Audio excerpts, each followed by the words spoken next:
It was supposed to be the happiest day of my life, the day my only son, Lucas, was getting married. Before we start, let me know where you're watching from and hit that subscribe button. Now let's dive into this story. I was ready to watch my son, standing beside his bride, with all the love and pride a mother could feel.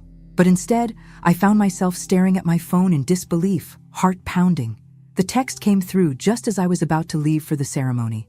"Mom, don't come. Check your husband's garage. Trust me." I thought it was a joke at first. Lucas, always dramatic, always stirring up something to get my attention. But then I realized something wasn't right. Why would he send me a message like this on his wedding day? What could he possibly mean? Against every instinct telling me to forget it and get to the wedding, I couldn't shake the feeling in my gut. Something was off.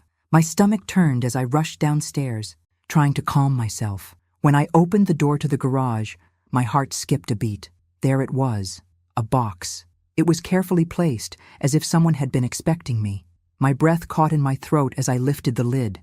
Inside, I found a stack of photos, each one more gut-wrenching than the last. There were pictures of Derek, my husband, with Isabel, my daughter-in-law. They were intimate. No, they weren't just intimate. They were the kind of photos you only share in secret, hidden away from the world. I couldn't breathe as I looked through them, disbelief consuming me. But then, at the bottom of the box, there was something else, a small, sleek flash drive. Hesitantly, I plugged it into my computer.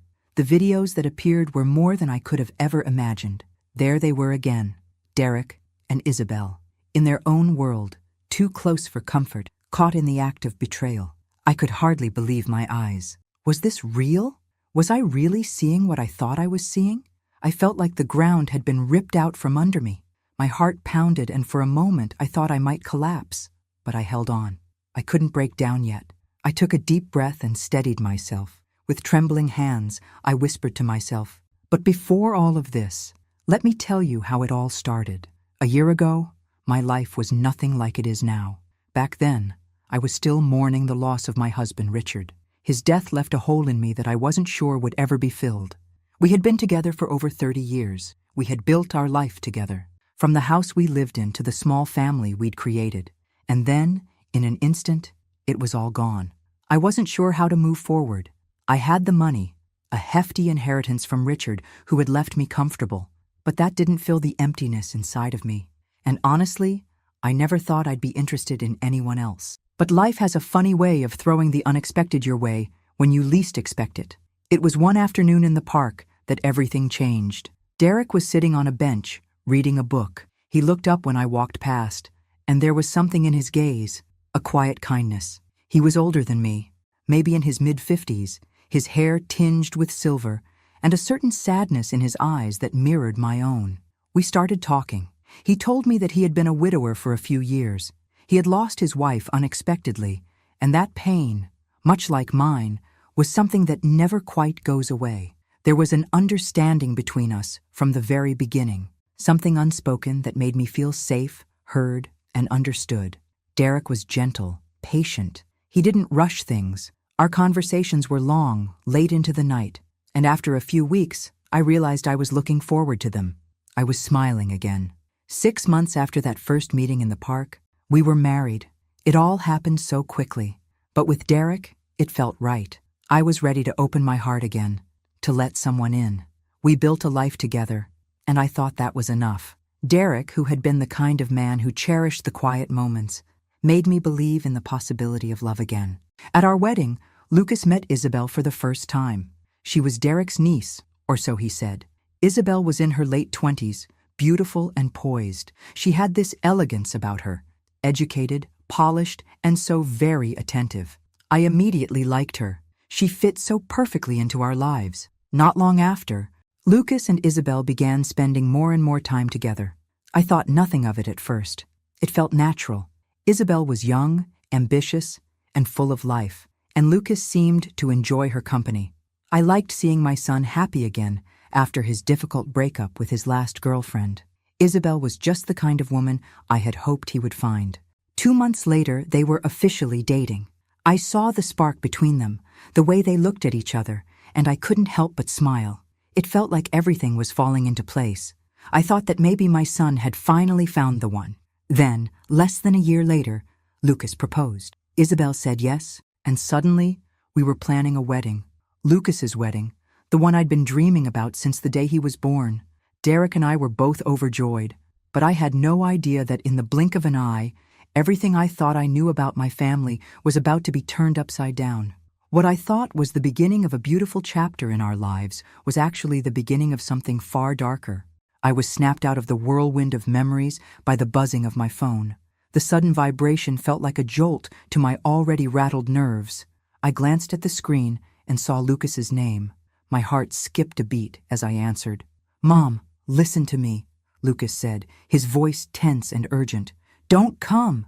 Whatever you do, don't come to the wedding. I need you to check the garage. Trust me."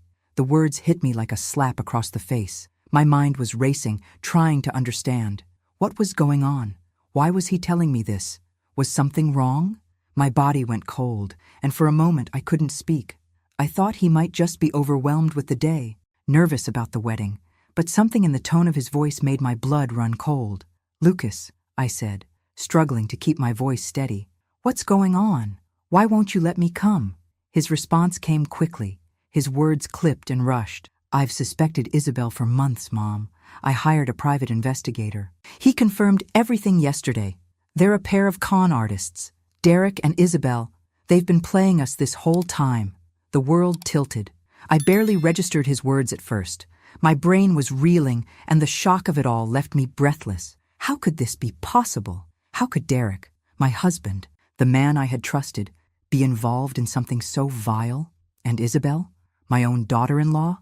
I wanted to scream, to cry, to run, but all I could do was stand there, frozen, trying to process what he had just said.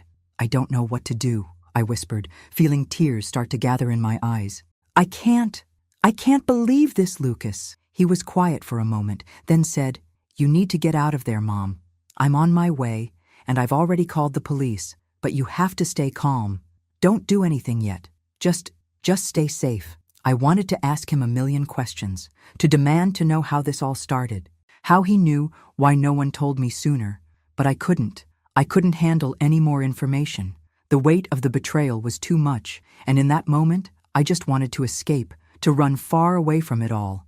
But as I turned to leave, a shadow in the doorway stopped me cold. It was Derek. He was standing there, his face full of surprise, but something else, something darker, was lurking behind his eyes.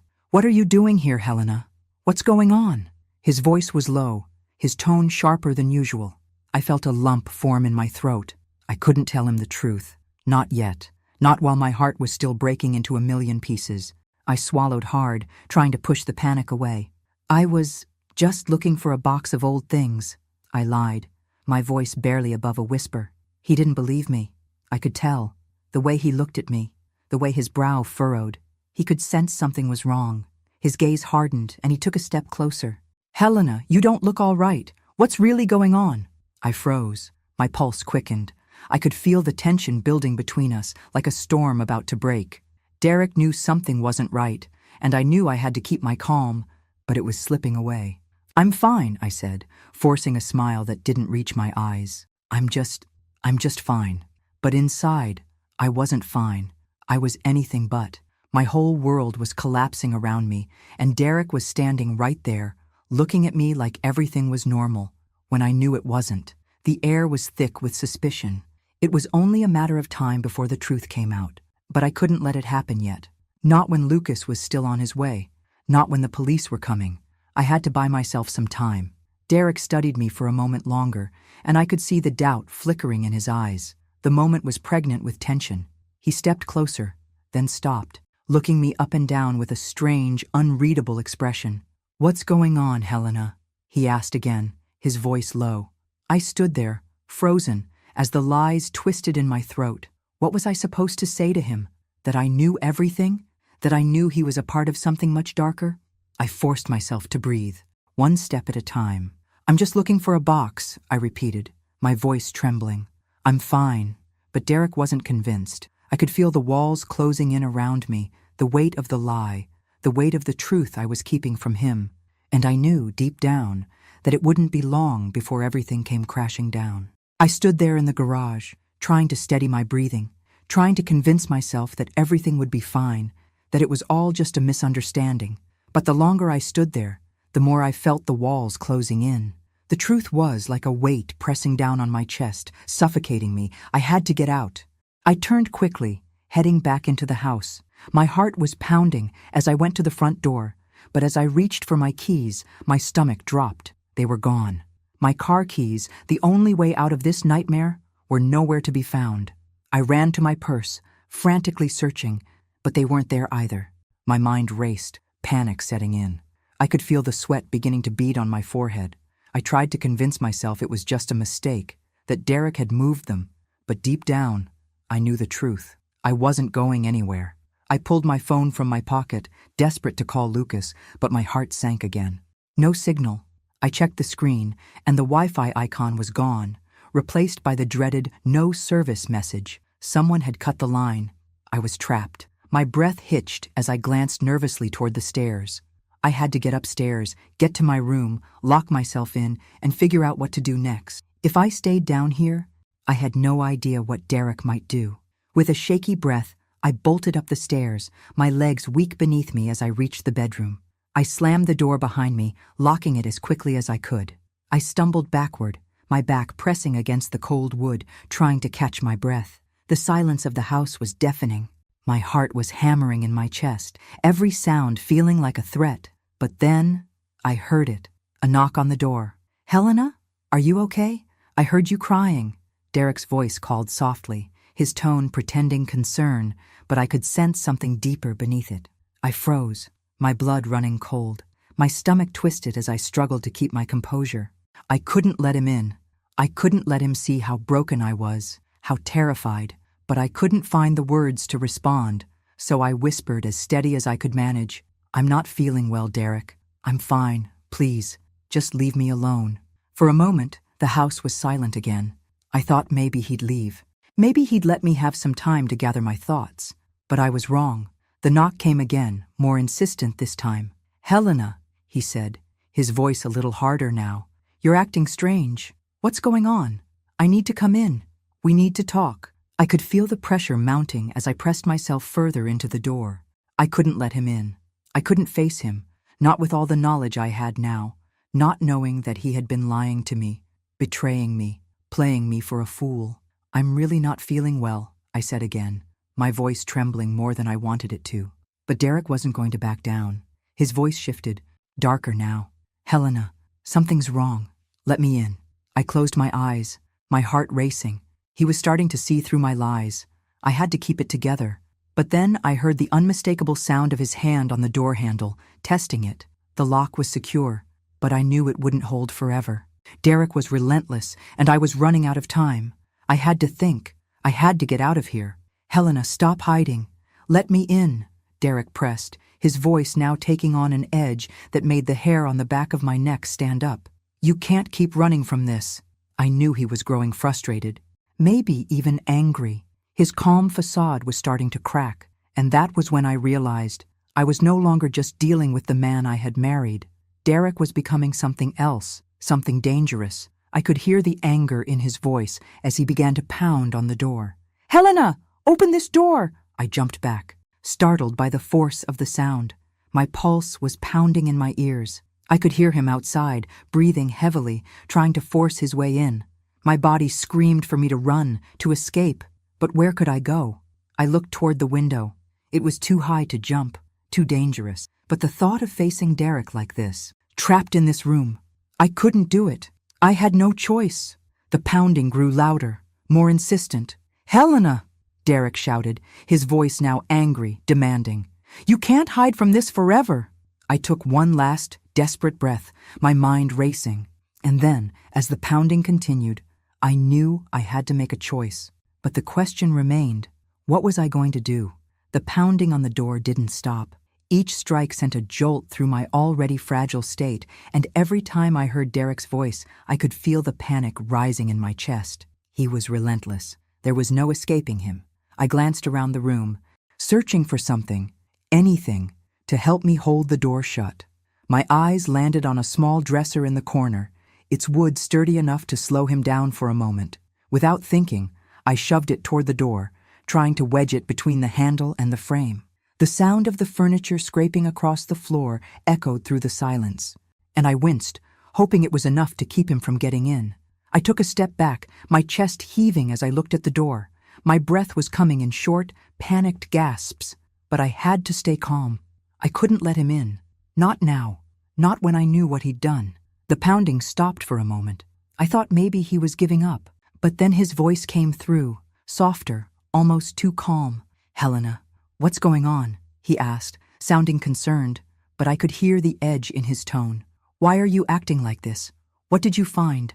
Why are you hiding from me?" I froze. My heart pounded in my chest as his words hit me like a punch. He was starting to catch on. He knew something was wrong, but what could I say? How could I even begin to explain? The lies, the betrayal, everything that had just shattered my life in the last few hours. "Just let me in, Helena. I can explain everything," Derek continued, his voice growing more insistent, more manipulative. "I promise you, whatever you think you've found, it's not what it seems. We can fix this." I felt sick to my stomach. His words were poison, but I couldn't let them seep into my mind. Not now. I had to be stronger than that. I tried to reach for my phone, my lifeline, but the truth hit me like a slap in the face. My phone was still downstairs, somewhere in the living room, just out of reach. I cursed under my breath. I needed help, and I had no way to call for it. Desperation clawed at my throat as I pushed myself against the door, willing the dresser to hold strong. But Derek didn't stop. He wasn't going to give up so easily. "What's going on, Helena? Why are you so strange with me? What did you find?" His voice was now a mixture of frustration and something darker, something that made my skin crawl. The weight of the situation crashed over me. I couldn't just sit here and wait for him to break through. My body was trembling with fear. But I pushed the panic aside and tried to think. My eyes flicked to the window. It was an option, a dangerous option, but one I had to consider. The drop was high, too high. But what choice did I have? Derek was getting more aggressive by the second. I couldn't stay locked in this room forever. I hesitated. If I went out that window, it might be the only way to escape. But what if I hurt myself? What if I couldn't make it out in time? I shook the thought from my mind. I couldn't think like that. "Helena," Derek called again, his voice growing cold. "You can't keep running from me. Let me in, and we'll talk. We can fix this. Please." His voice was almost pleading, but I could feel the threat behind it. He was no longer the man I had married. He was someone else now, someone dangerous. I took a step toward the window. I could hear him breathing outside, waiting for me to respond. He had no idea what I was about to do. But I knew I couldn't stay here. Not with him this close. Not with him trying to manipulate me with his lies. I lifted the window slowly, trying not to make a sound. My heart was pounding in my ears. The outside air felt cold against my skin, a sharp contrast to the heat of the room. I looked down. It was a long way down. Too long. Too risky. But if I didn't take this chance, I didn't know what would happen. I didn't know what Derek would do if I stayed here, alone with him. "Helena?" Derek's voice cut through the silence again, softer now, almost a whisper. "I'm not leaving until you talk to me. Don't make this harder than it has to be." His voice carried an edge of something more dangerous now, a warning that made my stomach churn. But I couldn't listen to him anymore. I couldn't afford to let him take control. I took a deep breath, trying to steady my shaking hands. I barely had time to process my own fear before the sound of splintering wood echoed through the room. Derek was no longer just trying to force the door open. He was determined to get in. I spun around, my heart racing as the door shook violently under the force of his attempts. The dresser I'd pushed against it earlier was no match for his fury. With one final deafening crack, the door gave way, splintering down the middle. Derek's silhouette filled the doorway, and the cold, calculating look in his eyes sent a chill straight to my bones. I took a step back, panic flooding my veins. This was it. There was no escaping now. He was here, and there was no hiding from the truth anymore. Derek didn't enter right away. He stood in the doorway for a moment, his chest rising and falling with heavy breaths. I could see the rage in his eyes, the anger boiling beneath the surface. His jaw clenched, but he still tried to play it cool. "Helena," he said softly, almost as if he were trying to coax me into something. "You don't need to do this. You're making a mistake. Just let me explain. Please."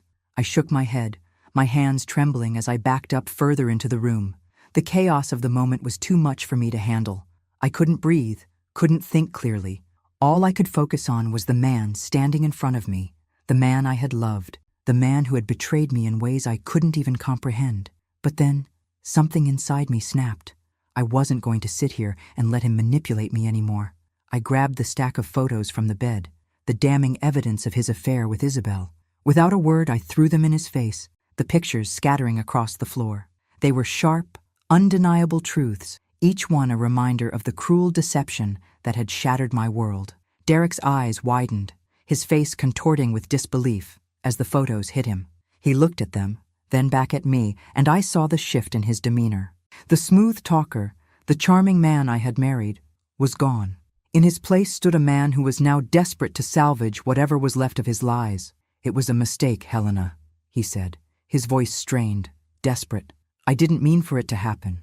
I fell in love with her, but it was an accident. I didn't plan this. You have to understand." My vision blurred with fury. "You fell in love with your niece?" I spat. "Or are you just a goddamn con artist? A piece of trash pretending to be someone you're not?" Derek's face darkened, and for a moment I saw his true colors. He wasn't the man I had married. He wasn't the man I had trusted. He was something far worse. "You don't understand, Helena," he said through gritted teeth, taking a step toward me. "I was just doing what I had to do. You never gave me the love I needed. You never gave me everything I wanted. Isabel." "Shut up," I screamed, taking a step back, the anger rising in me like a tidal wave. I couldn't believe what I was hearing. "You ruined everything. You ruined me. You've been lying to me, to Lucas, to everyone." Derek's eyes flared with something dangerous. The facade cracked completely, and in that moment I realized there was nothing left of the man I once knew. He lunged at me. I didn't think. I acted purely on instinct. The lamp on the nightstand was the closest thing within reach. I grabbed it and swung it toward him with every ounce of strength I had. The glass shattered against his head, and he stumbled back, stunned. He hit the floor hard, his hands reaching for his head as blood began to stain his shirt. He groaned, his face twisted in pain and fury. I didn't wait for him to recover. I bolted for the door, my heart in my throat. I grabbed my phone from the dresser, my hands shaking uncontrollably as I unlocked it and dialed 911. "Send the police now. He's in the house. He's attacking me," I gasped, barely able to get the words out. I hung up quickly, my heart still racing, and ran toward the front door. The sound of Derek groaning in the background pushed me faster. But I didn't stop. I couldn't. I had to get out. I ran out the door, slamming it shut behind me and locking it. My hands were shaking as I turned the key in the lock. The finality of the action sinking in. I was outside. I was free. I could hear Derek shouting from inside, but it didn't matter. I wasn't going to let him control me anymore. He had taken everything from me. My trust, my love, my security. And now, he was finally going to face the consequences of his actions. I stumbled down the porch steps, my legs weak and unsteady, but I didn't look back. I couldn't. I didn't know where I was going, but I had to keep moving. I had to get away from the nightmare that had taken over my life. The air felt thick with adrenaline as I bolted out of the house, barely pausing to catch my breath before making my way to the back door. The sound of Derek's enraged shouting echoed through the house, but I didn't stop. I couldn't. I wasn't sure where I was going, but I had to get out. I had to get away from him before he regained his senses and came after me. I reached the back gate, pulling it open with shaking hands, and sprinted down the alley behind the house. My car was parked a few blocks away, and I didn't waste a second as I climbed into it and slammed the door shut. My fingers fumbled as I tried to start the engine, but I finally got it going, the sound of the engine roaring to life like a signal to my body that I needed to keep moving. As I pulled away, I dialed Lucas's number. My hands were still trembling, my breath coming in short, panicked bursts. The phone rang twice before he picked up. "Mom?" His voice was tight with concern. "Where are you? Are you okay?" "I'm fine," I lied, trying to steady my voice. I just need you to listen to me. Lucas, Derek's lost it. I don't know what's happening anymore, but I need to see you. Please." There was a long pause on the other end of the line. Then Lucas's voice came through again, this time with urgency. "I'm on my way to you, Mom. Stay where you are. I'm bringing Isabel with me." I felt a wave of confusion and dread wash over me. Isabel? Why would he bring Isabel? Lucas, wait. What's going on? What's happening? But the line went dead before I could get another word out. I gripped the steering wheel harder, feeling the tension in my body grow by the second. I didn't know what to expect, but I drove as fast as I could. The city blurred past me as I raced toward the parking lot Lucas had mentioned. My mind was spinning. What was going on with Isabel? Hadn't he figured out everything by now? When I finally pulled into the parking lot, I spotted Lucas's car right away. But it wasn't just Lucas standing next to it.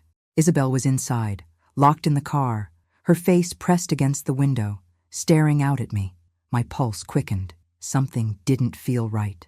I stepped out of the car, my eyes locking onto Lucas. He was standing outside the vehicle, his arms crossed over his chest, a look of frustration mixed with fear on his face. "Mom, you need to calm down," he said as I approached, his tone more serious than I'd ever heard before.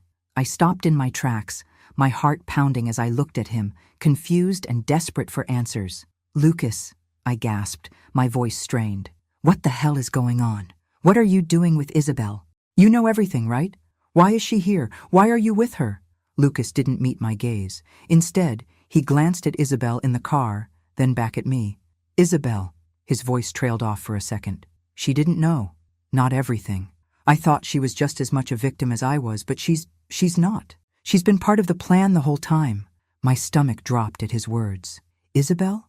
She had been part of it all along?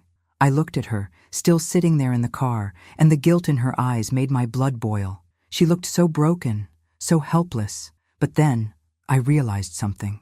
She wasn't the innocent girl I thought she was. She had lied. She had betrayed us all. "She knows what Derek's been doing, Mom. She knew about everything. But she's scared too. She didn't want to be involved, but now it's too late." I could see the pain in Lucas's eyes. He was torn, struggling with the weight of the truth. But that didn't change the fact that Isabel was a part of this mess. She had been lying to us from the start. "Isabel," I said sharply, walking toward the car. I bent down to look at her through the window. Her eyes met mine, but there was no remorse there, just fear. Fear of Derek, fear of what was coming next. "Get out of the car, Isabel," I demanded. "Now." She hesitated for a moment. But then, with shaking hands, she unlocked the door and stepped out. I could see the tears in her eyes, but I wasn't sure if they were for me, for herself, or for all the lies she had told. Lucas stepped forward, placing a hand on her arm, trying to comfort her. But I could see that he was still trying to figure out what to believe. He wanted answers, too, just like I did. "What the hell is happening, Lucas?" I asked again, my voice strained. "Why didn't you tell me any of this sooner? Why didn't you warn me?" "I didn't know how to tell you, Mom," he confessed. "I didn't know how to tell you that Isabel was involved. I didn't want to believe it. I didn't want to believe that Derek and Isabel were using us. Using me." I turned to Isabel, my face hardening as I looked at her. "And you were in on it all along. You pretended to be the sweet, innocent girl, but you were just as bad as Derek. You betrayed Lucas. You betrayed me." She flinched at my words, but she didn't deny them. Her silence spoke volumes. "Isabel, you need to tell me everything," I said, my voice steady but fierce. "Now, or I'll make sure you both go down for what you did." The silence between us felt like a lifetime, but then Isabel finally spoke, her voice barely above a whisper. Derek's been planning this for years," she admitted. "We were going to take everything, the money, the trust, everything. But then I started to feel guilty. I couldn't do it anymore, but I didn't know how to get out." I turned to Lucas, my heart breaking for him. He was staring at Isabel, his face a mixture of disbelief and anger. "I can't believe this," he said quietly, almost to himself. "I can't believe this is happening." Lucas reached into his jacket pocket and pulled out his phone. He was still reeling from everything, his face a mixture of confusion and anger. His fingers were trembling as he unlocked the screen, scrolling through the messages the private investigator had sent him. "Look at this, Mom," Lucas said, his voice quiet, almost as if he was still processing it all. He handed me the phone, the screen filled with a series of text messages and images that were too much to ignore. My stomach twisted as I began to read. The messages contained detailed reports from the private investigator he had hired. There were photos of Derek and Isabel in different states, under different names. Their faces were the same, but the names were all false. They had been moving around the country, living under assumed identities. They weren't just con artists in the traditional sense, they were professionals. This is insane, I whispered, feeling my heart sink into my stomach as I scrolled through the evidence. Derek and Isabel were using fake names everywhere they went. They'd move from state to state, find wealthy, lonely people, mostly widows or people with money, and get close to them, Lucas explained, his voice tinged with disbelief. They'd act like the perfect couple. They'd charm their way into their victims' lives, and then they'd marry them. My head was spinning. This couldn't be real. It couldn't be. But the proof was right there in front of me. Wait, I said, my voice trembling. You mean to say Derek and Isabel have been doing this for years? They've been tricking people for years? Lucas nodded, his face drawn with exhaustion. Yes, and it gets worse, Mom. In 2 cases, 2 of their victims were millionaires. After they married Derek and Isabel, both of them died accidentally, one in a car crash and the other in a supposed boating accident. The investigator dug into the records, and it looks like both deaths were staged. I stared at the phone, the words beginning to sink in. It wasn't just betrayal. It wasn't just about Isabel and Derek's affair. They were criminals. They were murderers. And they had been living this twisted life for as long as I could imagine. They killed them? I asked, my voice barely a whisper. Lucas nodded grimly. Yes, they used those deaths to take the victim's wealth. They'd move on to the next target, and every time, they'd leave with money. And now they've set their sights on us. The realization hit me like a ton of bricks. We were their next targets. It wasn't just about the affair or the betrayal. This wasn't a simple family mess. It was a deadly game they were playing. And Lucas and I were the next players, the next victims. I took a shaky breath, trying to steady myself. We need to go to the police. This is more than just an affair, Lucas. They've killed people. We have to stop them before they do it again. Lucas's expression hardened. He was already thinking ahead, already planning our next move. I know, Mom, but we can't go to the police yet. Derek's not stupid. If we tip him off, he'll run, and Isabel will help him. We need a plan to make sure they're both arrested. I felt my hands start to shake as I processed everything. The weight of the situation was so much heavier than I could have ever imagined. We weren't just dealing with a cheating husband and a deceitful daughter-in-law. We were dealing with 2 dangerous criminals, 2 people who had been lying, manipulating, and even killing for years. They had planned everything. Their whole lives were a lie. But what do we do, Lucas? I asked, my voice breaking. What can we possibly do? They've been doing this for so long. How do we stop them? He took a deep breath, his eyes narrowing as he formulated his thoughts. We have to get them before they get us. We need to keep them in the dark while we gather more evidence. We'll turn the tables on them, but we can't do this alone. We need help. We need the police, but we have to be careful. If Derek and Isabel think we're onto them, they'll run. We can't let that happen. I nodded slowly, trying to wrap my head around everything. The danger was real, and it was closer than I ever imagined. They had been playing us all along, and now Lucas and I were at the center of their twisted game. We need to move fast, Lucas said, his voice firm. I'll talk to the investigator again. We'll get everything we can on them, and then we'll go to the police. But we have to be smart about it. They've done this before. They're not stupid. The weight of the situation bore down on me, but there was something else too. A flicker of something inside me. A resolve. I had lost so much already. My trust, my peace of mind, my family. But I wasn't going to lose everything without a fight. We'll do this together, I said, my voice steady. We'll make sure they pay for everything they've done, and we'll make sure no one else gets hurt. Lucas looked at me, a small, determined smile flickering at the corner of his lips. We will. We'll stop them, Mom. I promise. The parking lot was eerily quiet, but the tension in the air was thick enough to cut through. I could feel my heart pounding in my chest as I stood next to Lucas, watching Isabel from a distance, trapped inside the car. The weight of everything, betrayal, lies, and death, hung heavy over us. I didn't know what Derek would do next, but I could feel that things were about to escalate, that we were on the edge of something dangerous. Suddenly, the sound of screeching tires broke the silence. Derek appeared, his car blocking the road, his expression twisted in pure fury. As he got out of the vehicle, my breath caught in my throat. In his hand was a gun, and it was aimed straight at us. "What do you think you're doing, huh?" Derek shouted, his voice filled with rage. "You think you can trap me? Destroy my life like this?" I froze. Every instinct told me to run, to escape, but I knew it was too late. Lucas, standing beside me, moved fast. His body positioned itself between me and Derek, a silent promise of protection.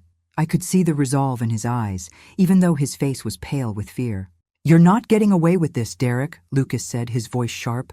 "The police are on their way. You're done." Derek's face twisted into a sick smile, a sneer that made my stomach churn. "The police?" he scoffed, waving the gun dismissively. "They won't make it in time. You're too late." And just as he spoke, the sound of sirens wailed in the distance, growing louder by the second. My heart leapt in my chest. The police were finally here. But even that wasn't enough to stop Derek. He turned his eyes back to us, a look of desperation flashing across his face. In an instant, everything erupted. The crack of gunfire shattered the stillness, and I flinched as the first shot rang out. I could hear the officers shouting, the chaos taking over the once quiet parking lot. The sound of gunshots was now drowning out everything else.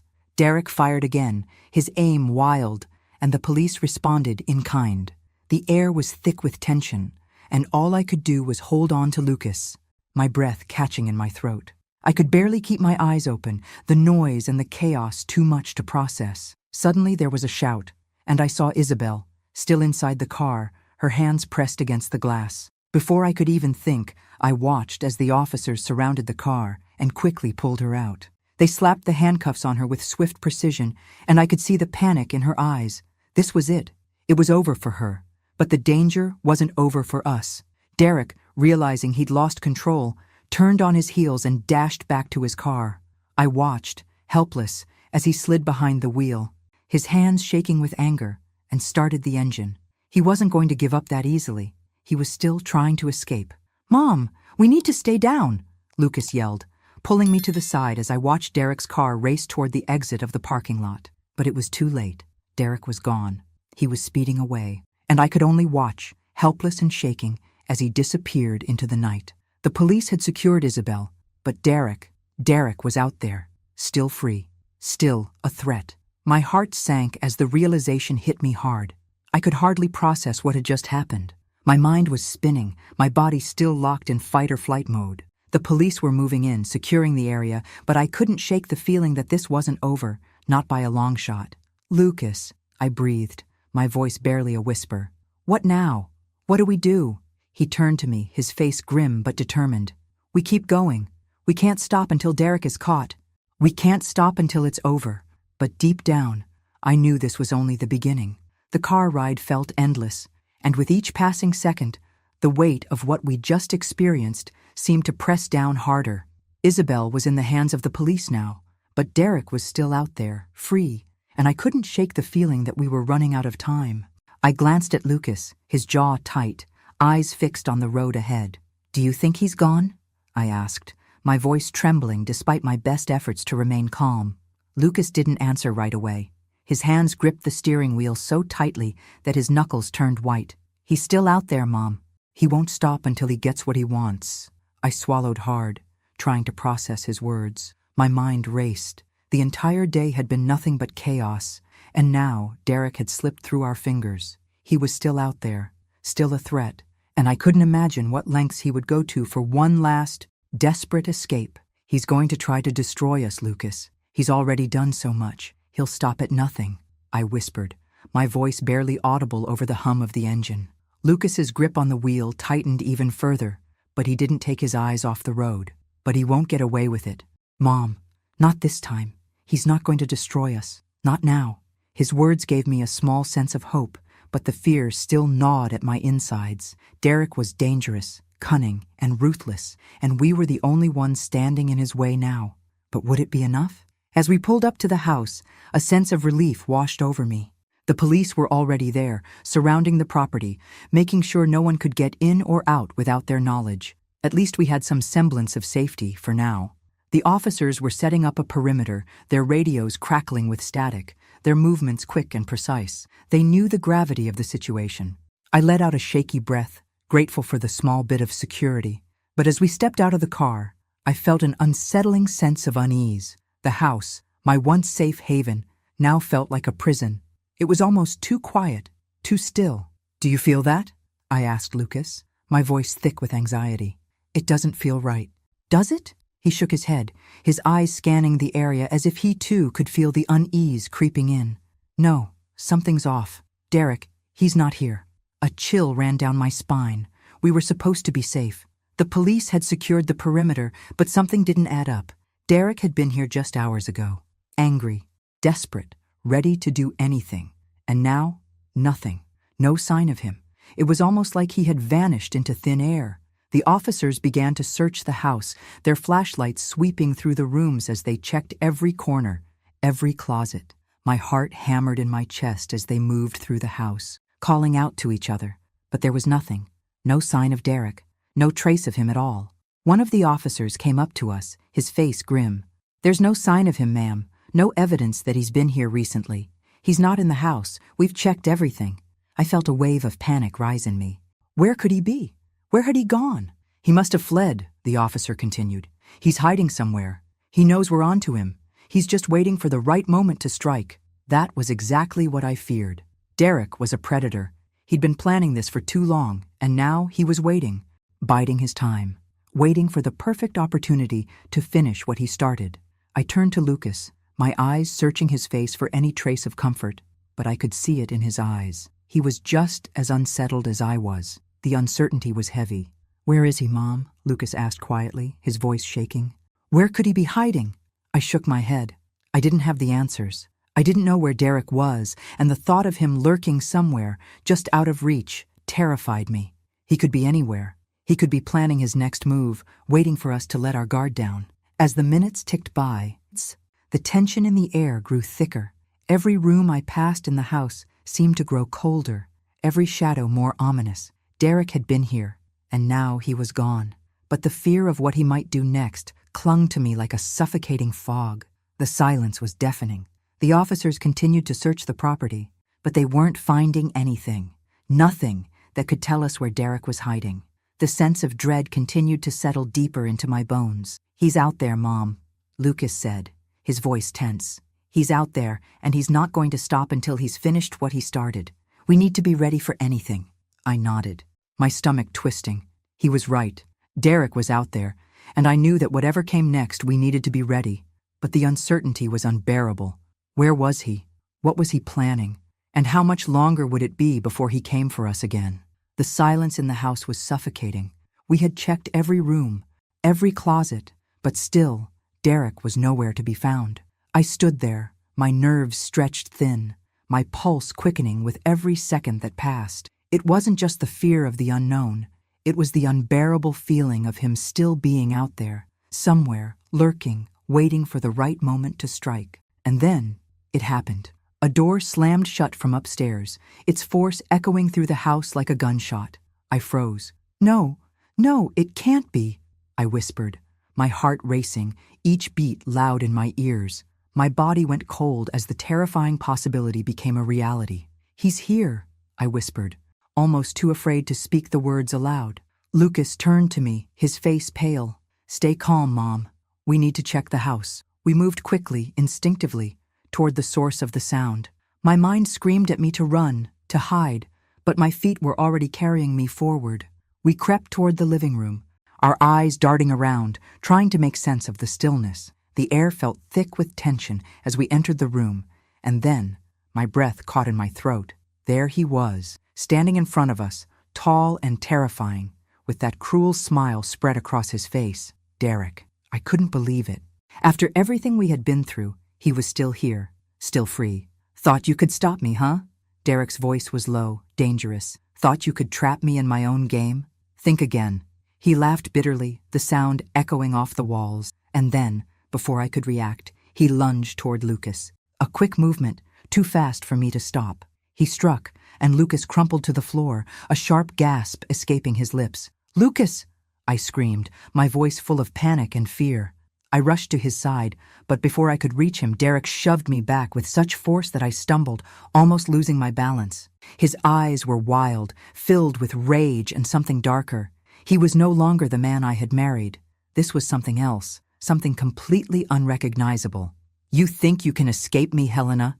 He spat, his voice filled with venom. "You and your son are nothing. You're nothing, and I'm going to make sure you pay for this." I tried to get up, but the room was spinning. The fear was too much. I couldn't just stand there and watch my son suffer. Not again. With everything I had left, I ran toward the door, my legs shaking with each step. I couldn't stop him, but maybe, just maybe, I could get help. "Derek's here," I screamed, my voice cracking with desperation. "He's attacking us! Get in here!" I barely registered the sound of the police officers running down the hallway, their heavy boots pounding on the floor as they rushed into the living room. Derek, realizing that his plan was crumbling, turned on them, wild-eyed, his hand gripping the gun tighter. The officers moved swiftly, strategically. They were professionals. It was over. Derek's wild, erratic behavior was no match for their training. Within moments, they had him on the floor, his gun skidding across the room as he struggled beneath the weight of their bodies. "You're not getting away this time." "Derek," one of the officers said firmly, his voice cold. "This ends now." Derek's fury only intensified. He writhed beneath the officers, his eyes filled with rage. "You think this is over?" he yelled, his voice hoarse. "You'll never be safe. I'll destroy you. I'll make sure you pay for everything." This isn't the end. But it was. It was the end for him. The officers cuffed him quickly, dragging him to his feet, still struggling, still shouting threats. "You'll never escape," the officer repeated, dragging Derek out of the house and into the waiting police car. I stood there, still trying to catch my breath, my heart pounding in my chest. The man who had torn apart my family was finally being taken away. He was no longer a threat. He was no longer a danger. But the relief came slowly, like a tide that was afraid to come in fully. "Mom, it's over," Lucas whispered, his voice weak but filled with relief. He was sitting up now, wiping the blood from his lip where Derek had struck him. "He's gone. He can't hurt us anymore." I felt my legs give out beneath me, and I collapsed onto the couch, my hands shaking. It was over. But was it really? The damage had been done. Derek had taken so much from us. Our trust, our peace, our safety. I didn't know if I'd ever feel whole again. I turned to Lucas, my eyes searching his face, and for the first time in days, I felt a glimmer of hope. The police were still here. Derek was gone. And maybe, just maybe, we could begin to rebuild what he had destroyed. "Now we can start over." "Lucas," I whispered, my voice barely audible. "Now we can find our peace." He nodded, but I could see the pain in his eyes. The fear still lingered, like a shadow we couldn't shake off. It would take time. It would take healing. But with Derek behind bars, we had a chance to heal, a chance to rebuild. As the sound of sirens faded into the distance and the night finally began to settle, I couldn't help but feel that, for the first time in a long time, we were going to be okay. It was the end of one chapter, but it was the beginning of a new one, a chapter where we would finally be free. Thanks for listening.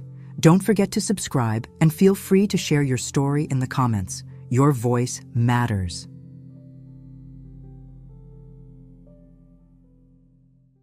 My daughter-in-law stood up at our family dinner, raised her champagne glass, and announced to everyone, "Here's to Margaret, always hungry for attention and free food." The whole table erupted in laughter. I reached for my purse, pulled out my business cards, and slid one across to her. "Actually, Sarah, I'm hungry for a new head of sales. You're fired. If you're watching this, subscribe and let me know where you're watching from." Let me back up and tell you how we got here. My name is Margaret Whitman. I'm 73 years old, and until 3 hours ago, most people thought I was just another lonely widow living off Social Security. What they didn't know was that I own 67% of the company my daughter-in-law thought she was conquering.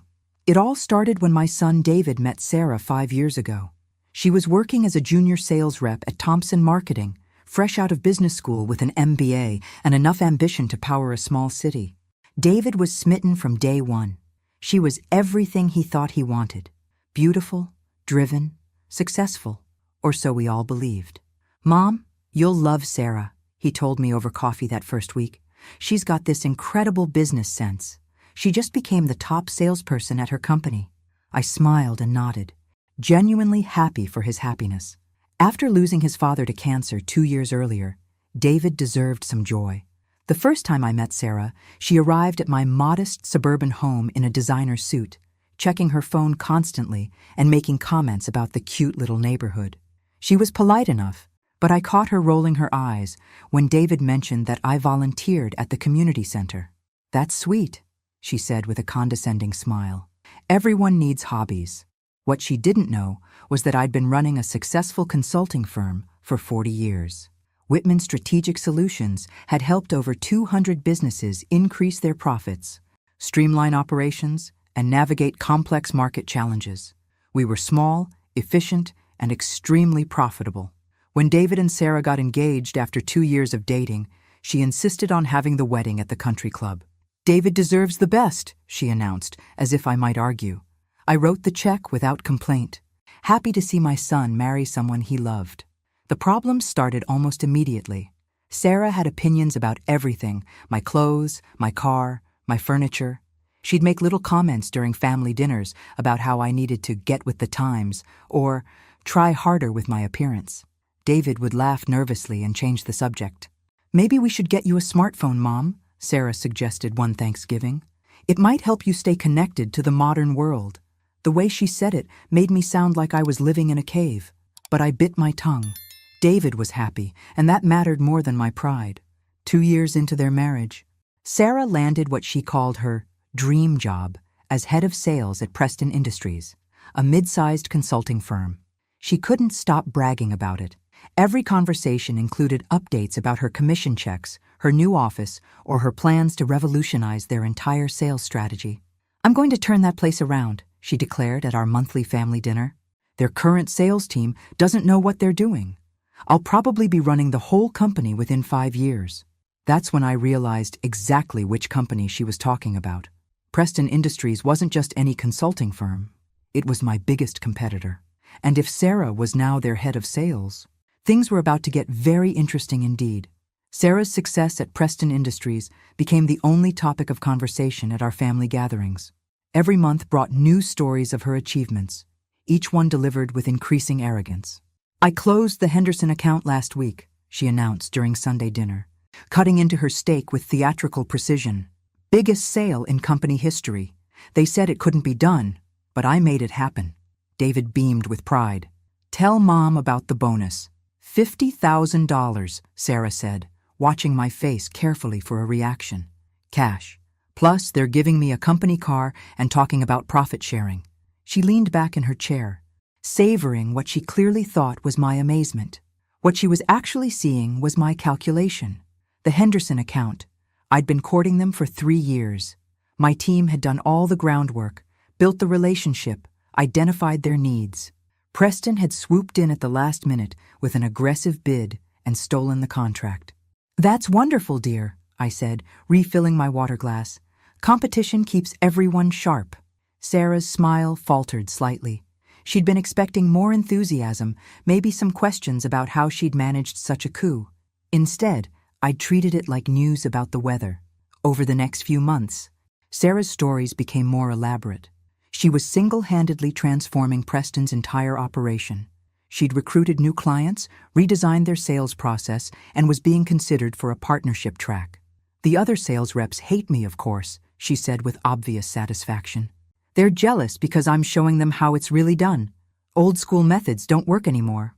I nodded politely, but inside I was keeping score. 3 major clients had left my company for Preston in the past 6 months. Each time, the pattern was the same. Sarah would approach them with inside information about their operations, information that could only have come from someone who understood their business intimately.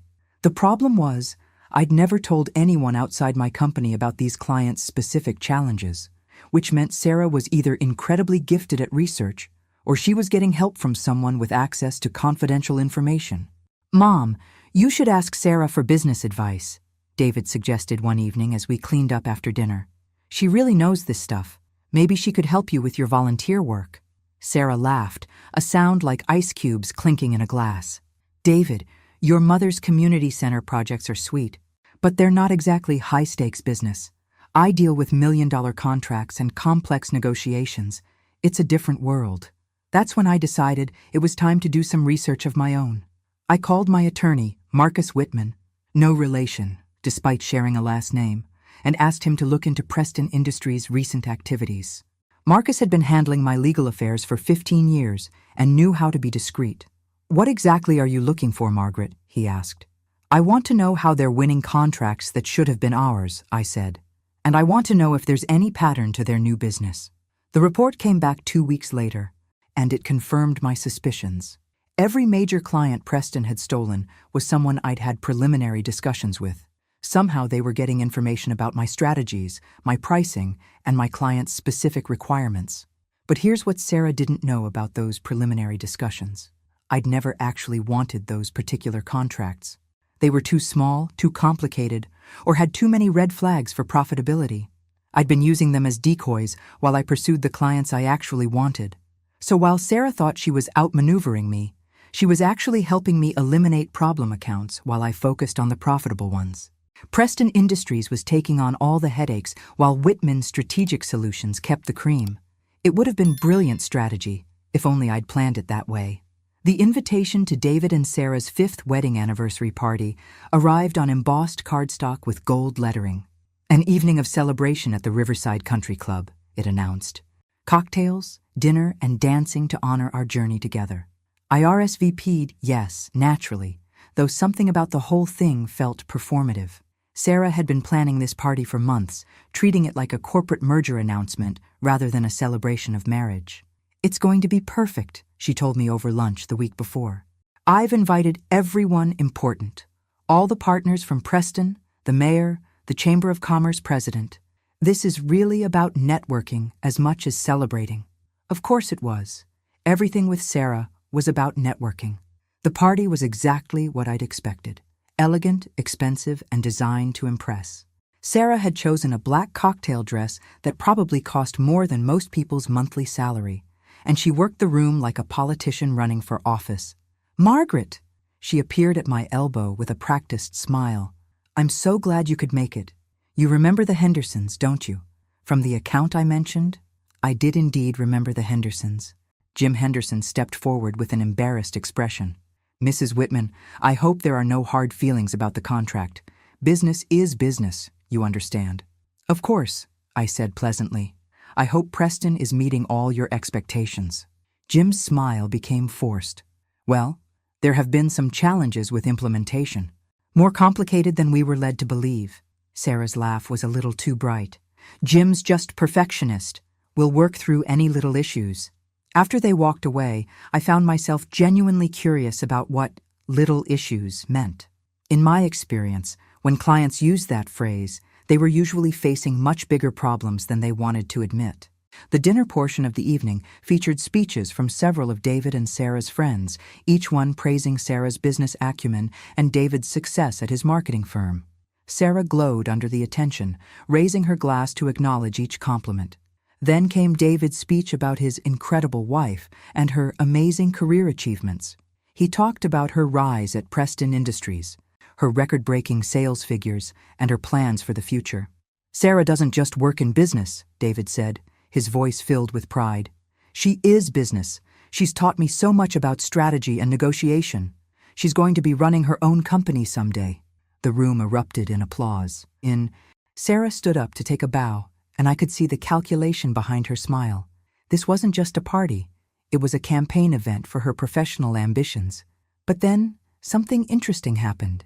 During the mingling after dinner, I overheard a conversation between 2 Preston Industries partners near the bar. "How's the Henderson situation developing?" one asked quietly.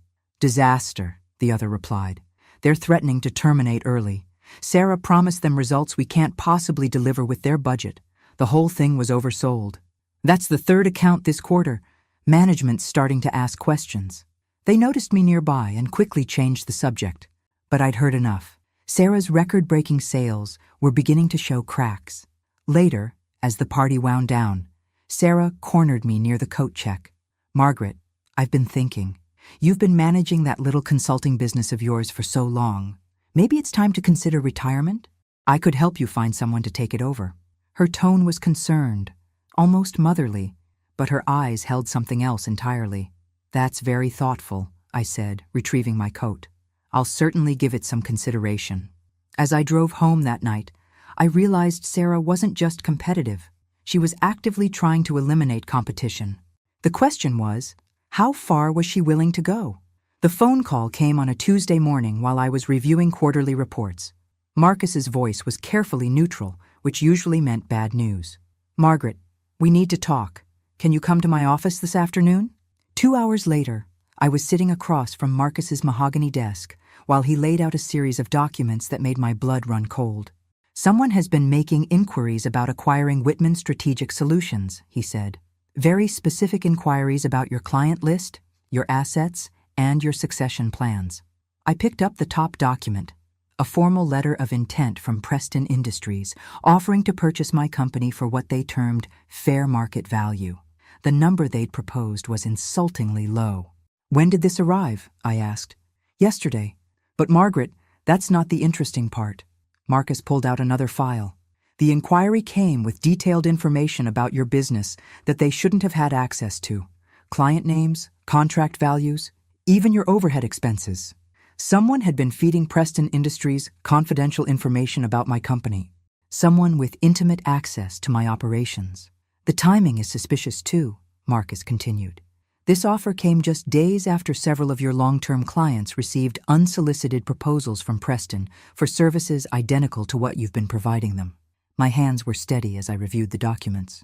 But inside, I felt a familiar anger building. The same anger I'd felt when my husband was being undermined by office politics in his final years. The same anger that had driven me to build my own business rather than trust anyone else to value my work properly. "What's our next move?" I asked. "First, we decline their offer. Then we figure out where they're getting their information." Marcus leaned forward. "Margaret, I have to ask, is there anyone in your organization who might have reason to share confidential information?" I thought about my small but loyal team. Janet, who'd been my office manager for 12 years. Robert and Linda, my senior consultants, who'd built their careers alongside mine.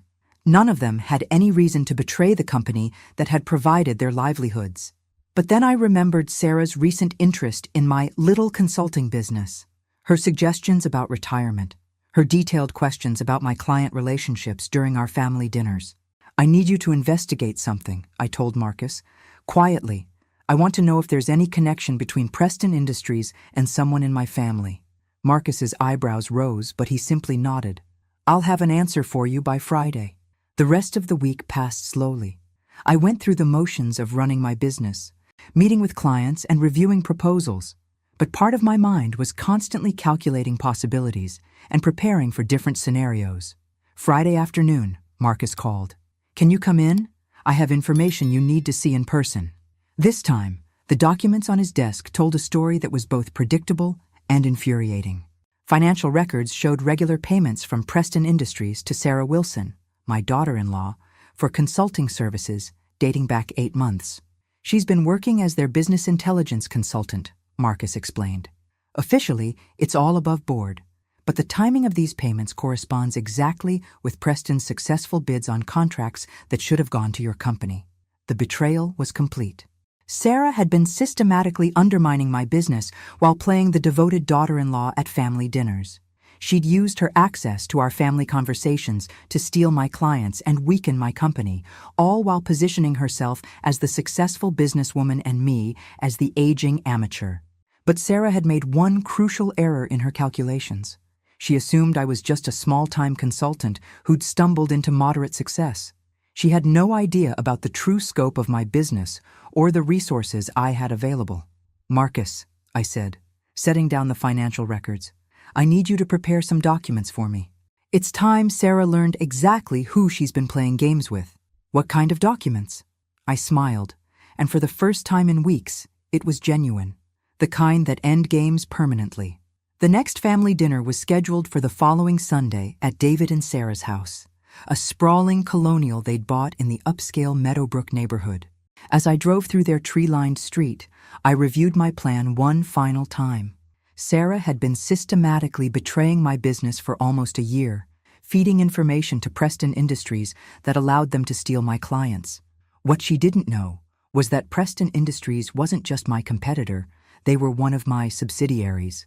I'd bought controlling interest in Preston 3 years ago when they were struggling financially, but I'd kept the acquisition quiet. It was simpler to let them operate independently while I gradually restructured their management and client base. Sarah's recent success had actually been funded by my own investment capital. The irony was delicious, but tonight was about more than irony. Tonight was about teaching my daughter-in-law that actions have consequences. I parked behind David's BMW and gathered my purse, checking to make sure the documents were still inside. Everything I needed to end Sarah's little game was folded neatly in a manila envelope. "Mom!"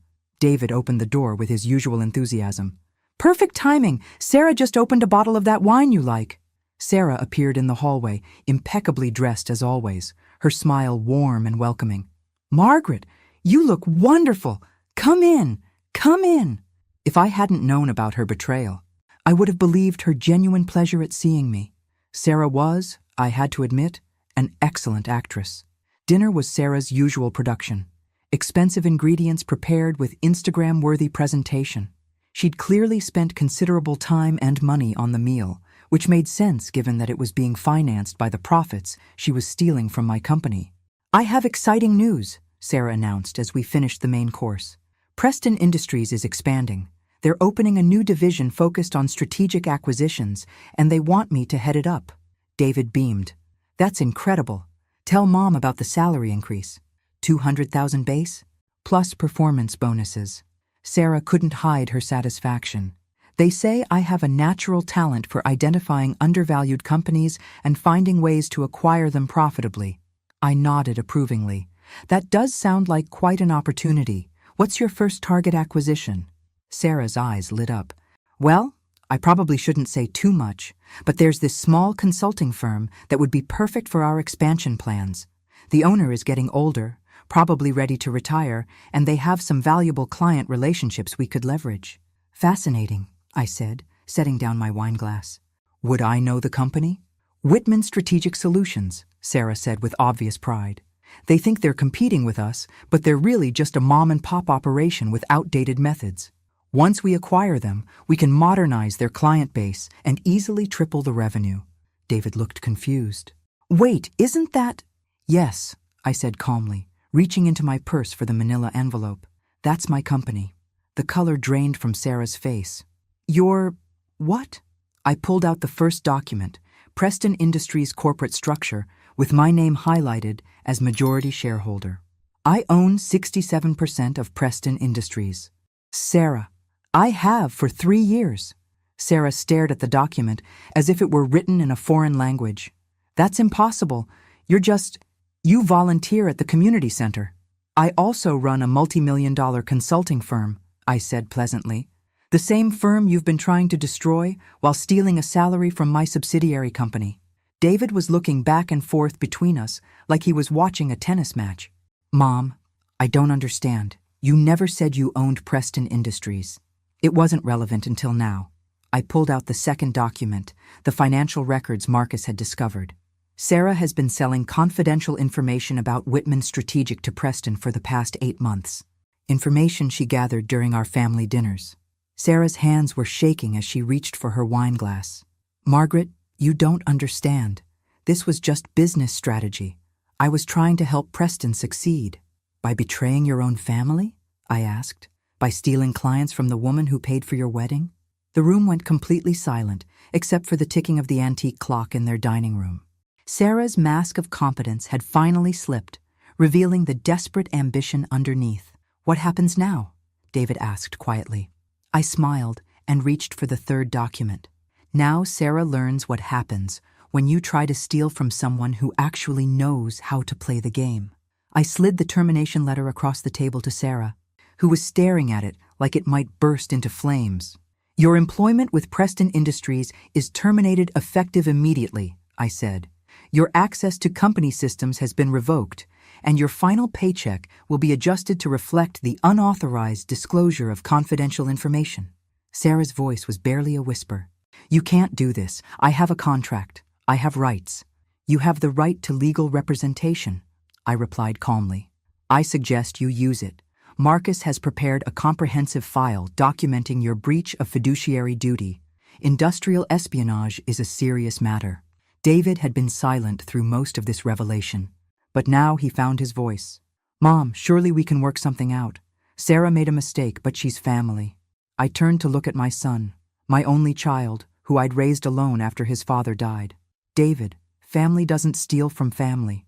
Family doesn't lie and manipulate and betray trust. Sarah has been systematically undermining my business for months while pretending to care about my welfare. But she didn't know it was your company, David protested weakly. She knew she was stealing confidential information, I said. She knew she was betraying my trust. The only thing she didn't know was that she was incompetent at it. Sarah suddenly came alive, leaning forward with renewed energy. You think you've won, but you haven't.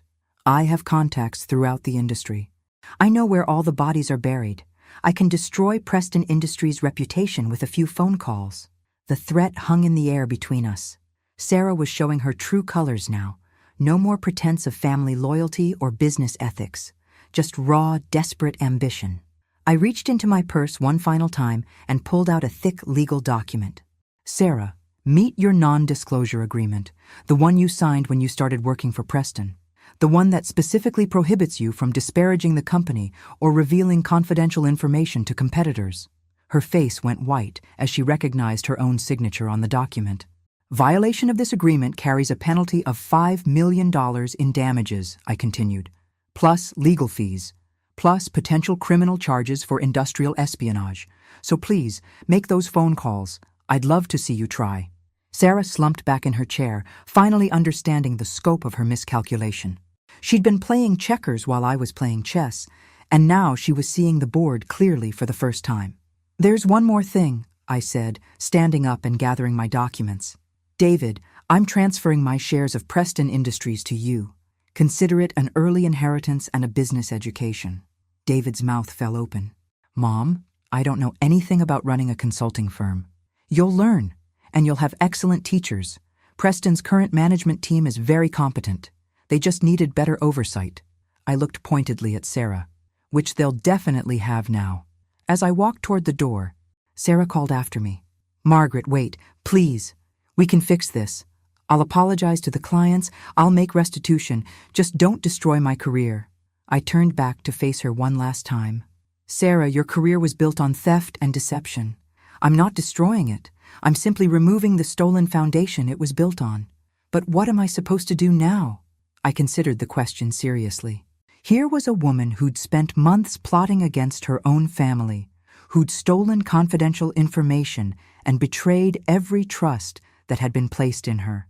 What she was supposed to do now was face the consequences of her choices. I suggest you find a new line of work, I said finally, preferably one that doesn't require trustworthiness. As I drove home through the quiet suburban streets, I felt something I hadn't experienced in months, complete satisfaction. Sarah had tried to play me for a fool, assuming that age and kindness meant weakness.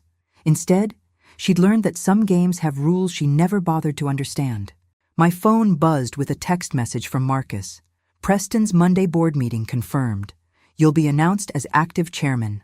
How does it feel to be back in charge? I smiled as I typed my response. Like I never left. The call came at 6 a.m, 2 days after our explosive dinner. David's voice was strained, exhausted. Mom, Sarah's been up all night making phone calls. She's trying to contact every client Preston Industries has ever worked with. I sat up in bed, instantly alert. What exactly is she telling them? That you're mentally unstable. That you've somehow manipulated the company documents. That Preston Industries is being run by someone who doesn't understand modern business practices. David paused. Mom, she's also telling people that you stole the company from its rightful owners. I had to admire Sarah's desperation, if not her intelligence. She was essentially committing professional suicide while trying to take me down with her. David, has she contacted any lawyers yet? 3 that I know of. They all turned her down after reviewing her case. Apparently, industrial espionage isn't a popular cause among reputable firms. I smiled grimly as I started my coffee maker. What about the disreputable firms? That's what I'm worried about.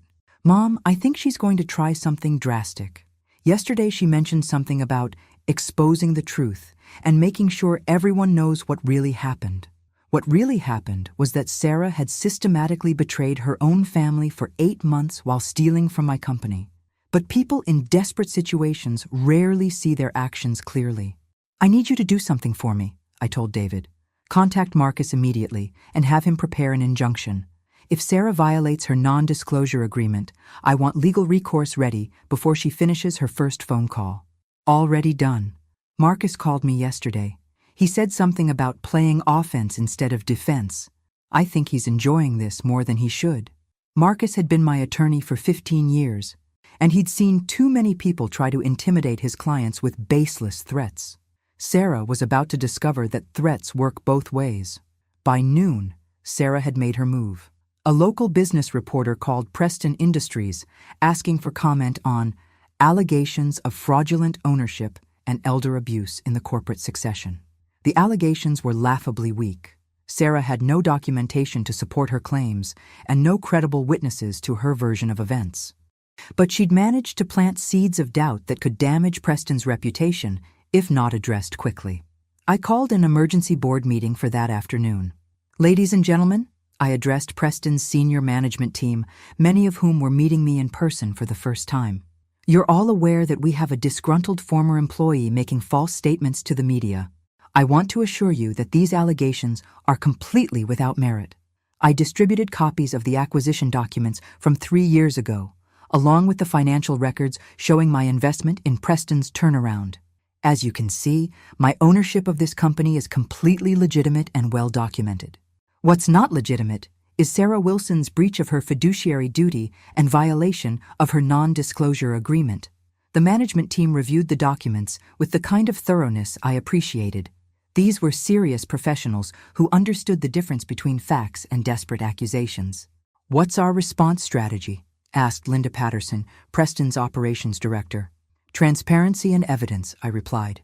"We're going to provide the media with complete documentation of Sarah's employment termination and the reasons behind it. We're also going to file a lawsuit for defamation and breach of contract." "That seems aggressive," said Tom Chen, the marketing director. I leaned forward. "Tom, when someone tries to destroy your reputation with lies, being aggressive isn't optional. It's survival." The meeting lasted 2 hours, and by the end, I had the full support of Preston's management team. More importantly, I had their respect. They'd expected to meet an elderly woman who'd stumbled into business ownership.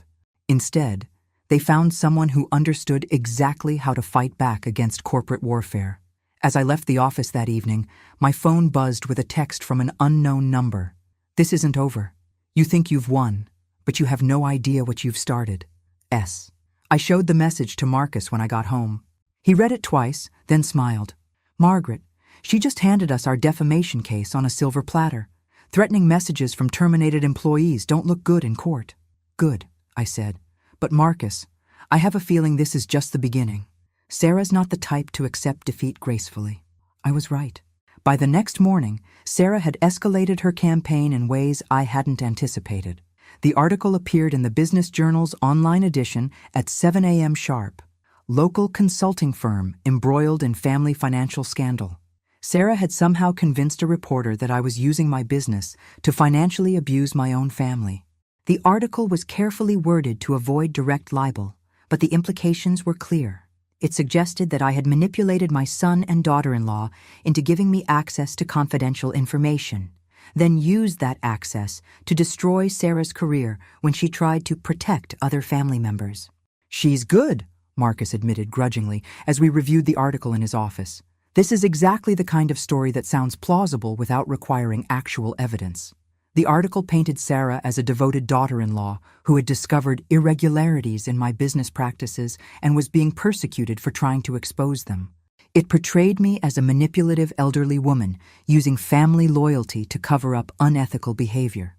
"The real problem," Marcus continued, "is that this story appeals to people's preconceptions. Everyone loves a David versus Goliath narrative, especially when David is a young woman and Goliath is a wealthy older person."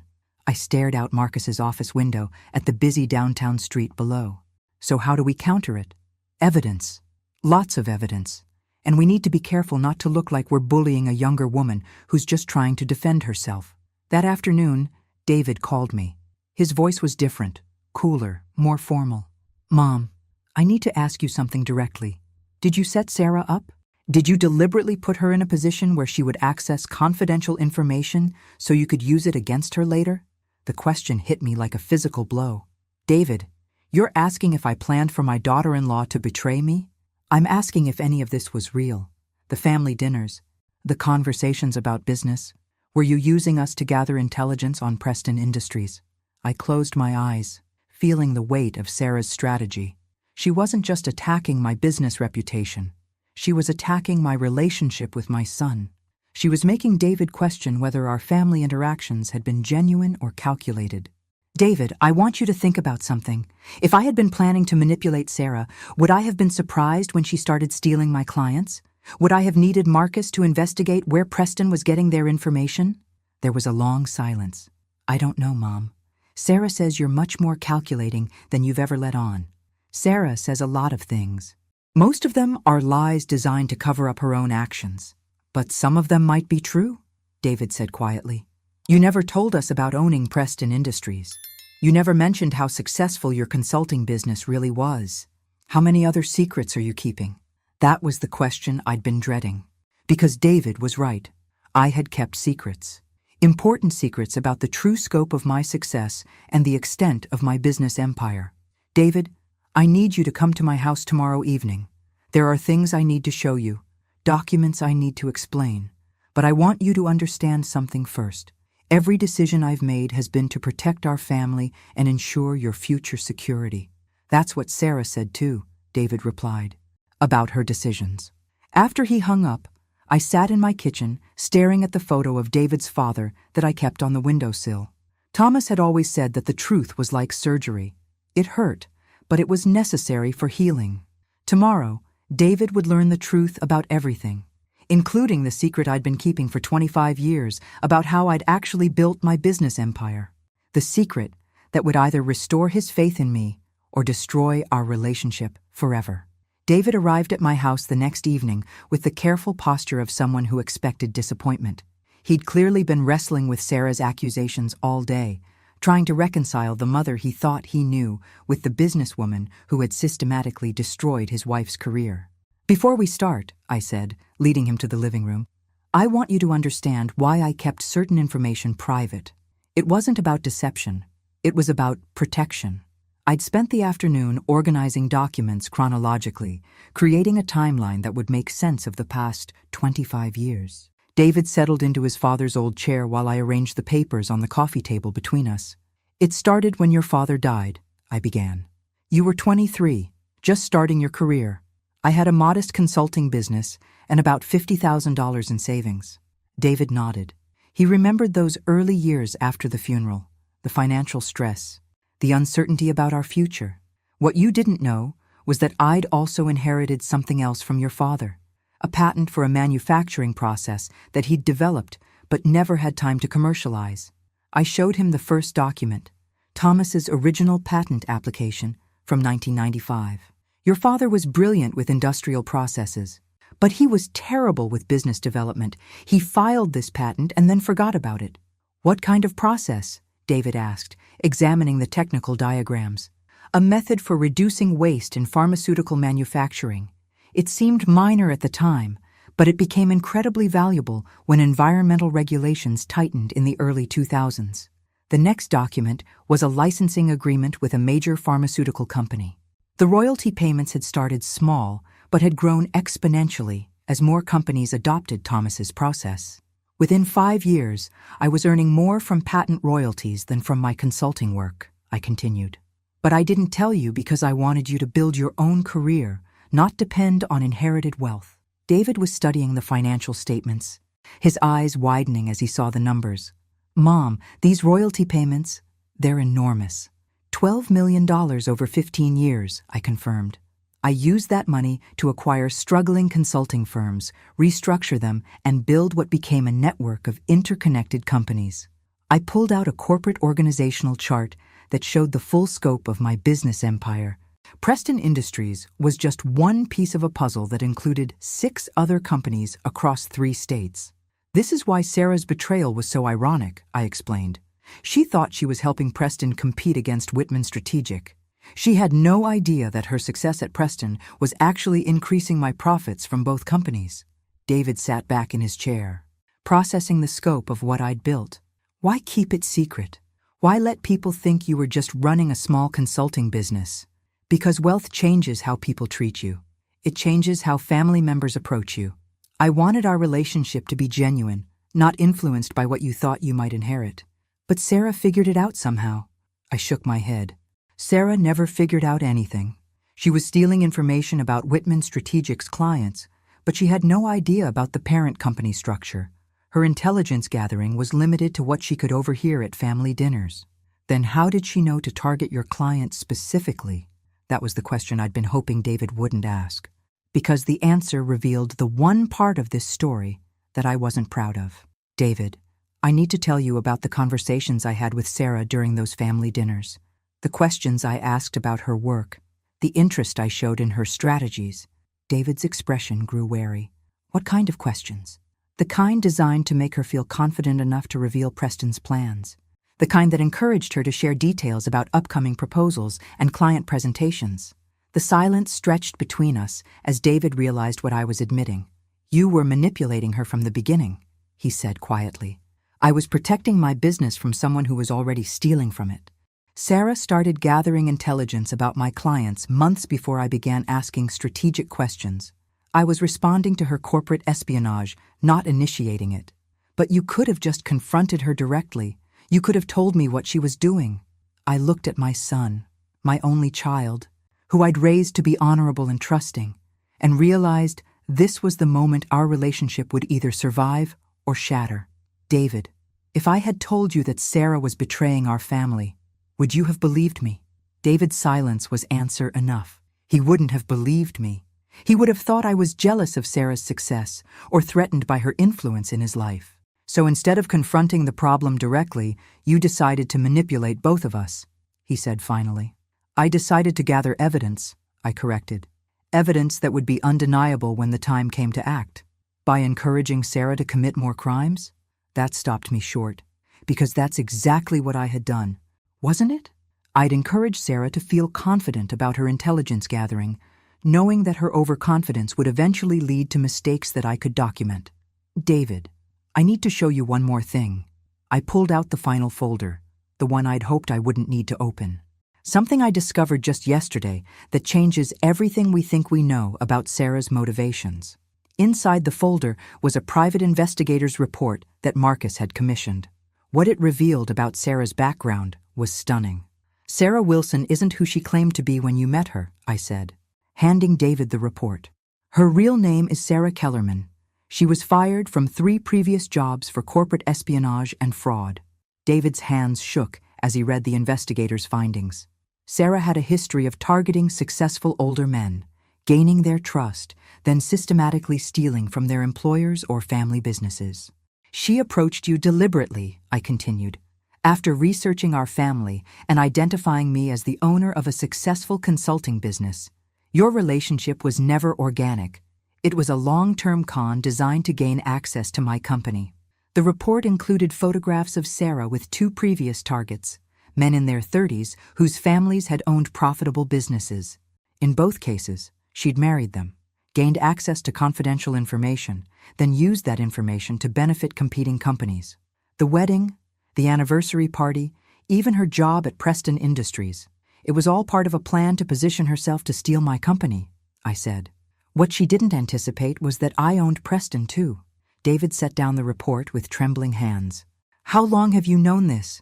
I suspected something was wrong 8 months ago when the pattern of lost clients became obvious, but I only confirmed her true identity yesterday. Yesterday? You've known for 1 day that my wife is a professional con artist, and you didn't tell me immediately? I met his eyes steadily. Because I knew it would destroy you, and because I wanted to handle it in a way that would protect you legally and financially. Protect me how? David, if Sarah is prosecuted for her crimes against my company, your marriage could be considered part of the conspiracy. You could lose everything. Your house, your business, your reputation. The color drained from David's face, but I didn't know anything about her plans. I know that, but prosecutors might see it differently, especially given how much confidential information Sarah had access to through our family conversations. David stood up abruptly and began pacing. So what are you saying? That I should stay married to someone who's been lying to me for 5 years to protect myself legally? I'm saying we need to be very careful about how we handle this. Sarah is dangerous in ways we're only beginning to understand. My phone rang, interrupting our conversation. Marcus's name appeared on the screen. Margaret, we have a problem, he said without preamble. Sarah just filed a police report claiming that you've been financially abusing David and making threats against her safety. I put the phone on speaker so David could hear. What kind of threats? David asked. She claims Margaret has been using her position as David's mother to coerce him into revealing confidential information about his business associates. She also says Margaret threatened to have her arrested on false charges if she doesn't pay money to cover alleged damages to Margaret's company. David and I looked at each other across the living room. Sarah wasn't just fighting back. She was escalating to criminal accusations. Marcus, what does this mean legally? I asked. It means Sarah is trying to flip the narrative completely. Instead of being the perpetrator of corporate espionage, she wants to be the victim of elder abuse and extortion. David sank back into his chair. She's going to destroy all of us, isn't she? That's when I realized Sarah had made one final miscalculation.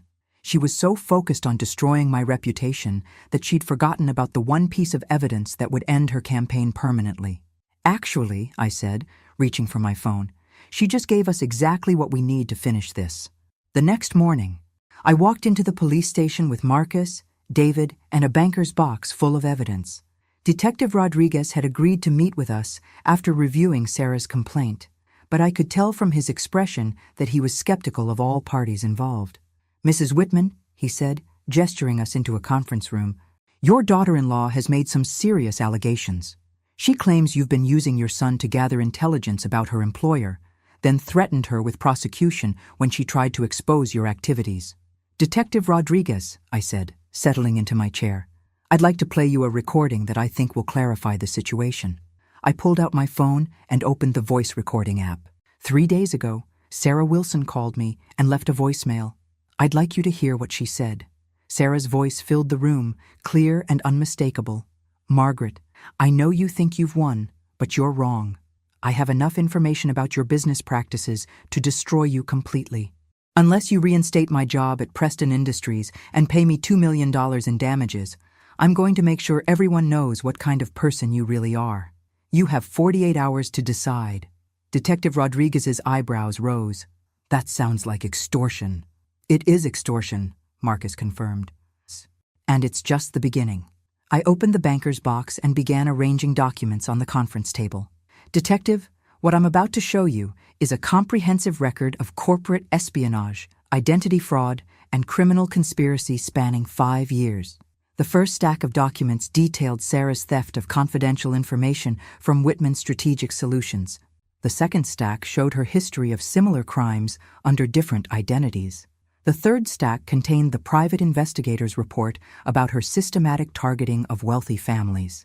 Sarah Kellerman, also known as Sarah Wilson, has been conducting a long-term fraud operation against my family, I explained. She researched our financial situation, manipulated my son into marriage, then spent 5 years gathering intelligence about my business to benefit competing companies. Detective Rodriguez examined the documents carefully. These are serious allegations, Mrs. Whitman. Do you have evidence that she knowingly committed these crimes? I have something better than evidence, I said. I have a confession. I pulled out my laptop and opened a video file. This is security camera footage from Preston Industries conference room, recorded 2 weeks ago during Sarah's exit interview. The video showed Sarah sitting across from Preston's HR director, clearly agitated and defensive. But what made it damning was the audio. Sarah admitting that she had deliberately gathered confidential information about Whitman Strategic and passed it to Preston's sales team. I did what I had to do to succeed, Sarah said on the recording. If Margaret was stupid enough to discuss business at family dinners, that was her mistake. I used every advantage I had access to, and I'd do it again. Detective Rodriguez paused the video. She's admitting to corporate espionage. She's admitting to much more than that, David said quietly. He'd been silent through most of the presentation, but now he pulled out his own phone. "Detective, I have text messages from Sarah going back 3 years. Messages where she talks about managing my mother and extracting maximum value from our family relationship." The text messages were devastating. Sarah had been documenting her manipulation of our family like a research project, discussing strategies for gaining access to confidential information and plans for eventually taking control of my business assets. "There's more," I said, pulling out the final document. "Yesterday, Sarah attempted to transfer $500,000 from David's business account to an account in the Cayman Islands. The transfer was blocked by the bank's fraud prevention system, but the attempt was recorded." Detective Rodriguez leaned back in his chair. "She was trying to steal money while filing a police report, claiming you were extorting her?" "Sarah Kellerman is a professional con artist who has spent 5 years systematically defrauding my family," I said. "Her police report was a desperate attempt to create a false narrative that would allow her to escape prosecution." The detective studied the evidence for several more minutes, then looked up at David. "Mr. Whitman, I have to ask, did you know about any of your wife's activities?" "No," David said firmly. "I believed she was legitimately successful at Preston Industries.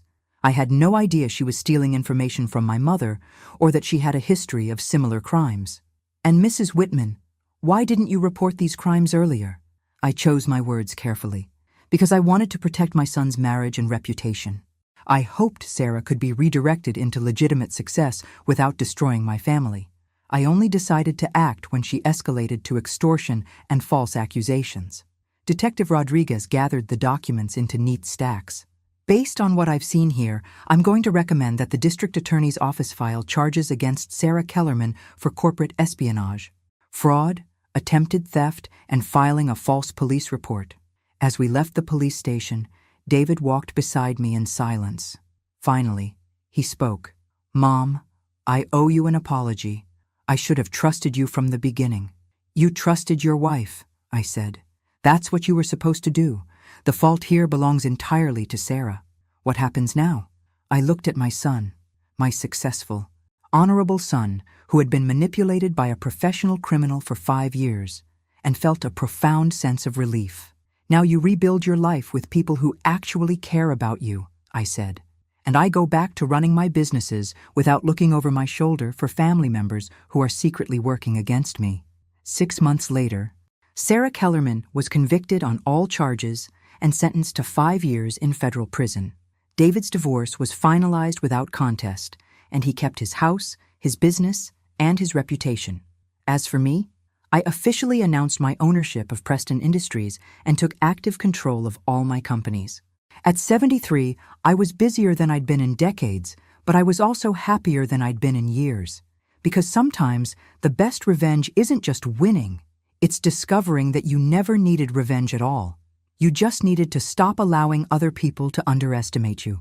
The day Sarah was sentenced was David and I had dinner at the same restaurant where she'd made her toast about me always being hungry for attention and free food.